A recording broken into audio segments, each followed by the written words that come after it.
പിതാവിൻ്റെയും പുത്രൻ്റെയും പരിശുദ്ധാത്മാവിൻ്റെയും നാമത്തിൽ ആമേൻ. നിന്റെ പ്രിയപ്പെട്ടവരെ, ഇന്ന് ജൂൺ 19 വെള്ളിയാഴ്ച. അമ്മേ പരിശുദ്ധ അമ്മേ, അമ്മേ പരിശുദ്ധ ദൈവമാതാവേ, കൃപാസനത്തിലൂടെ ഞങ്ങൾക്കും ഞങ്ങളുടെ ദേശത്തിനും അമ്മ മധ്യസ്ഥം തേടി തന്ന എല്ലാ അനുഗ്രഹങ്ങൾക്കും കൃപകൾക്കും ഞങ്ങളിപ്പോൾ ഹൃദയം നിറഞ്ഞ നന്ദി പറയുന്നു.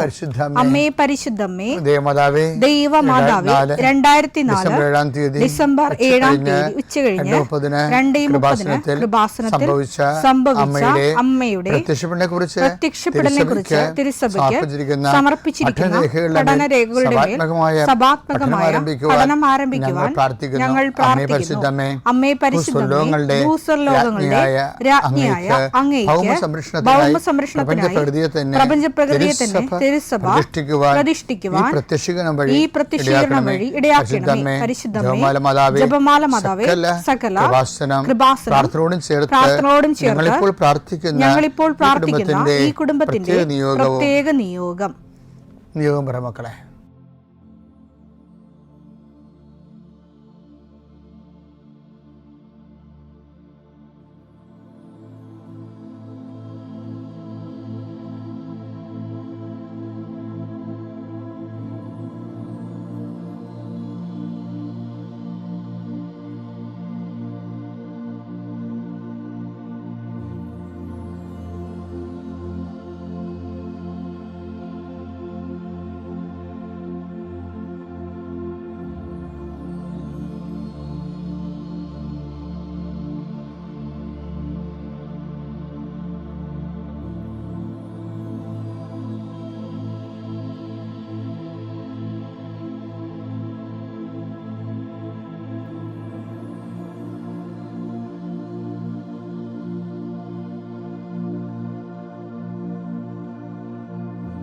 അമ്മയുടെ പ്രത്യക്ഷീകരണത്തിന്റെ ഈ അനുഗ്രഹവേളയിൽ ഞങ്ങൾക്ക് സാധിച്ചു തരുവാൻ കനിയണമേ. ആമേൻ. വിശ്വാസ പ്രമാണം.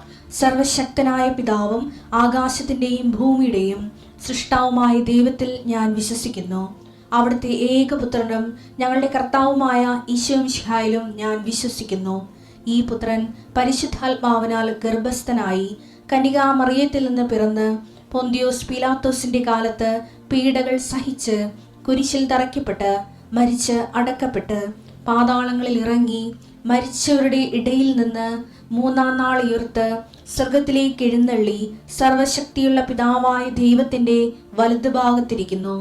അവിടെ നിന്ന് ജീവിക്കുന്നവരെയും മരിച്ചവരെയും വിധിക്കുവാൻ വരുമെന്നും ഞാൻ വിശ്വസിക്കുന്നു.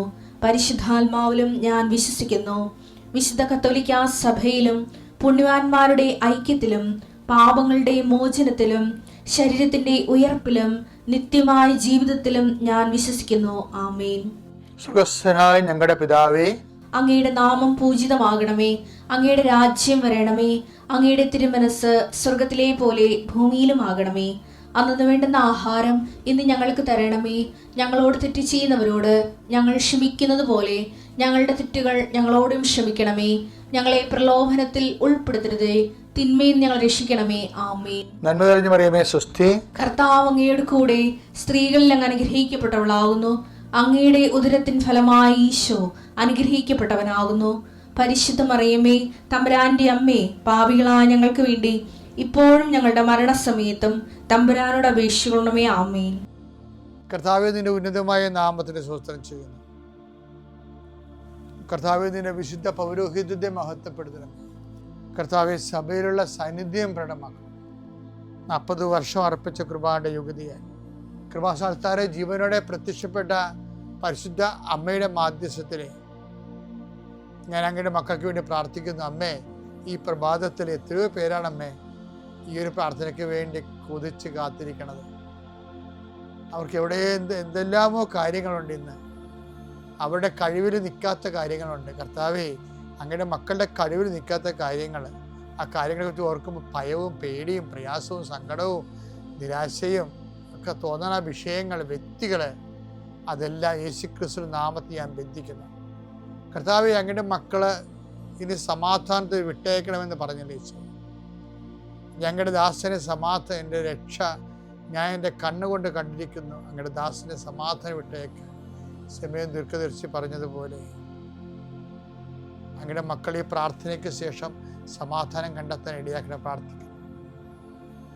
നിങ്ങളുടെ ജീവിത ചിന്തകള്, നിങ്ങളിന്ന് പോകാനിരിക്കുന്ന ഇടങ്ങള്, സംസാരിക്കുന്ന വ്യക്തികള്, ഒപ്പിടുന്ന പേപ്പറുകള്, എഴുതുന്ന രേഖകള്, എൻ്റെ മക്കള് ജീവിത ഉപായത്തിന് വേണ്ടിയും മേൽഗതിക്ക് വേണ്ടിയും ജോലിക്ക് വേണ്ടിയും ജോലിയുടെ അനുബന്ധ കാര്യങ്ങൾക്ക് വേണ്ടിയും എവിടെയെല്ലാം യാത്ര ചെയ്യുന്നു, ആരോടെല്ലാം സംസാരിക്കുന്നു, ഫോൺ ചെയ്തിട്ട് എന്തെങ്കിലും ഡേറ്റോ കാര്യമോ തീരുമാനമോ വാക്കോ പ്രവൃത്തിയോ തീരുമാനമോ കിട്ടാൻ വേണ്ടി കാത്തിരിക്കുന്നു. അതെല്ലാം മക്കൾക്ക് അനുകൂലമാവുകയും അത് ഈശോയുടെ നാമത്തിൽ ഞാൻ നിങ്ങളെ അനുഗ്രഹിക്കുകയും ചെയ്യുന്നു. എൻ്റെ കർത്താവ്, മനുഷ്യൻ്റെ ഭീഷണി കാരണം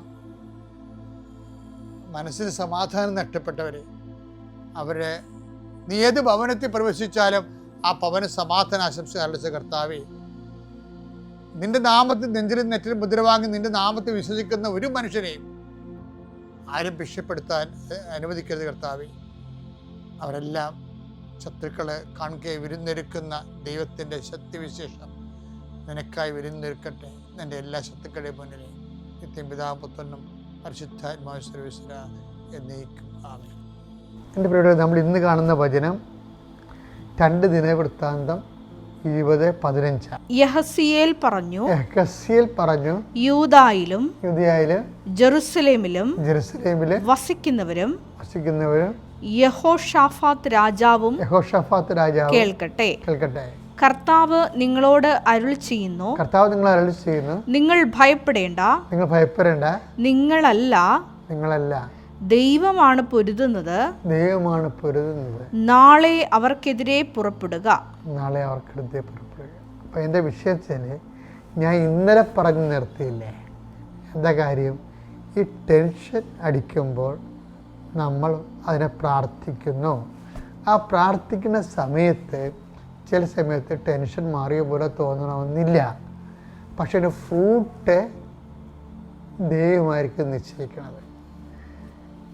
കാര്യം ഈ ദിവസങ്ങളിലൊക്കെ നമ്മൾ പ്രാർത്ഥിക്കുന്നതിൻ്റെ ഇടയ്ക്ക് ജെറീക്കോയിലേക്കുള്ള പ്രവേശനം ഉണ്ടല്ലോ, ജെറീക്കോയിലേക്കുള്ള പ്രവേശനം. അപ്പം അതായത് ഈ ഇസ്രായേൽ മരുഭൂമിയിൽ നിന്ന് ജോർദാൻ കടന്ന് അപ്പുറത്തേക്ക് എത്തണത് ജെറീക്കോയിലേക്കാണ് എത്തണത്. അപ്പോഴെന്താണ്? അവിടെ അന്തിമ യുദ്ധമാണ്.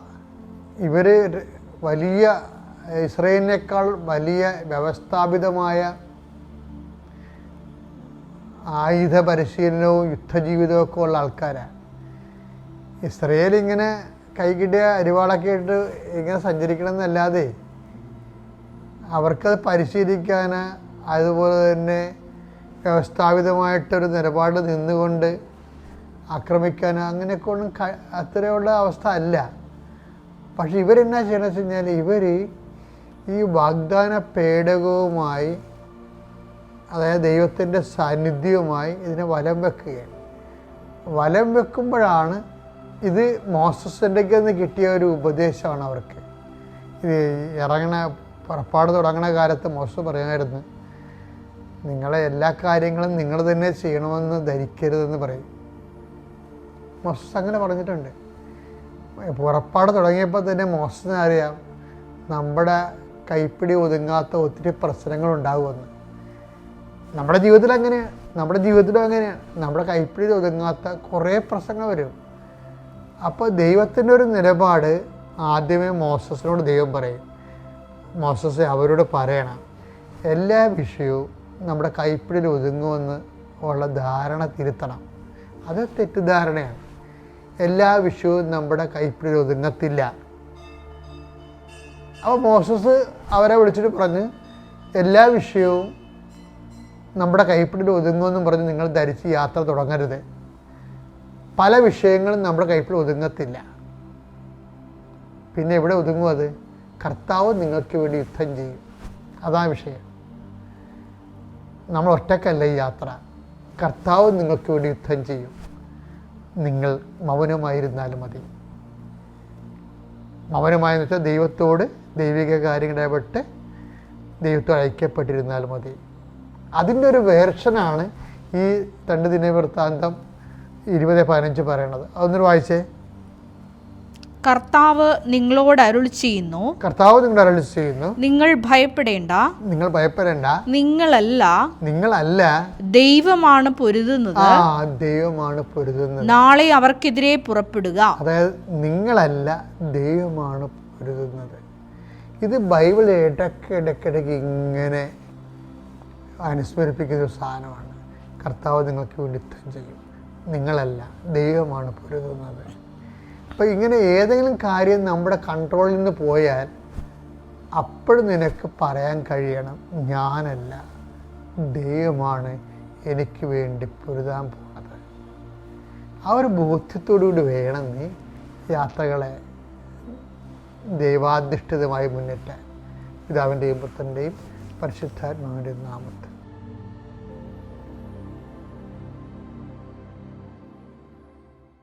അത്യപൂർവ ദൈവാനുഭവങ്ങൾ ഇനി നിങ്ങൾക്കും സ്വന്തം.